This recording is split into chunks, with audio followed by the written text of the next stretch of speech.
El tema que vamos a ver a continuación es un tema muy cercano a las matemáticas, muy estrechamente relacionado a las definiciones formales que se utilizan en esta materia y se llama recursividad. En la primera parte lo que haremos es ver la definición, en qué consiste la recursividad desde un punto de vista matemático y después procederemos a ver cómo se implementa en un lenguaje de programación. Bien, en primer lugar, decimos que tenemos una definición recursiva cuando un elemento puede definirse en términos de sí mismo.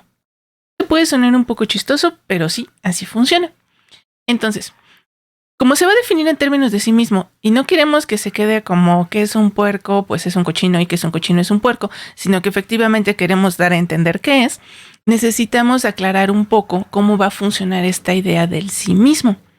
Y es que una definición recursiva en realidad va a constar de dos partes. La primera parte se le conoce como el caso base y es el valor para el cual se conoce la respuesta directamente. Es decir, si ustedes buscan en un diccionario que es un cochino, pues a lo mejor les dice que es un puerco. Si buscan que es un puerco, pues a lo mejor les dice que es un marrano. Pero cuando lleguen a alguna, eventualmente tendrán que decir que se trata de un animal con 4 patas que hace oink, oink, etcétera, etcétera, y su clasificación natural. Entonces, ese lo vamos a asociar con el caso base. Es el caso base donde sí tenemos un valor concreto. Pero para todos los demás, vamos a utilizar la recursión. En este caso, la definición de un elemento se encuentra en términos de la misma definición, pero para un valor diferente. Y el ejemplo prototipo para este concepto es la definición de la función factorial. Tenemos aquí del lado izquierdo nuestro caso base, donde definimos cuánto vale 0 factorial y decimos que es 1. A partir de este momento, lo único que necesitamos decir es el paso 2, la definición recursiva. El factorial de un número n sería igual a n por el factorial de un número menos. También matemáticamente se puede escribir con esta notación que representa casos. Se trata de la función n factorial y es igual a 1 si n es igual a 0 o es igual a n por n menos 1 si n es mayor que 0. Pero ahora, ¿cómo desenredamos esto para poder calcular el factorial de un número? Tenemos aquí el ejemplo. Supongamos que queremos calcular el factorial de 5. Entonces, como no es 0, lo tenemos que descomponer en n por n menos 1. Entonces, este que está aquí es el caso donde n es igual a 5 y queremos separarlo en n por n menos 1. Bueno, se trata de 4 factorial. Pero esta definición que tenemos aquí la tenemos que aplicar ahora de manera recursiva. ¿Cuánto es el factorial de 4? Bueno, pues tenemos que volver a separarlo en n por n menos 1 factorial. Nada más que en este caso, aquí es donde está el cambio de valor.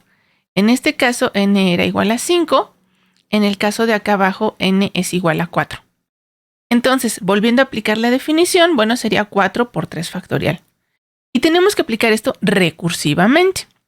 A partir de ahora, n es igual a 3 y otra vez vamos a tener n por n menos 1 factorial. En este caso sería 2 factorial que se descompone en 2 por 1 factorial. Otra vez tenemos que aplicar la definición de manera recursiva. Nos queda 1 por 0 factorial.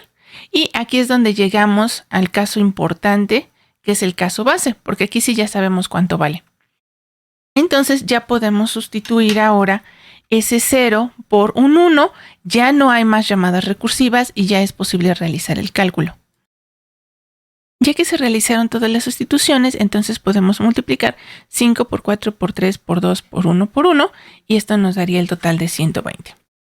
Observen que aunque utilizamos una definición muy sencilla en términos de dos elementos para poder hacer el cálculo, realmente no nos libramos de hacer todas las multiplicaciones. Esto lo que hizo fue compactar todo el procedimiento en solamente dos comportamientos distintos.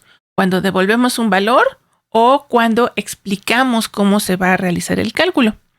Pero después tenemos que llegar a una fase en la que, ok, ya entendimos que 5 factorial es 5 por 4 por 3 por 2 por 1 por 1, pero aún nos falta hacer la multiplicación.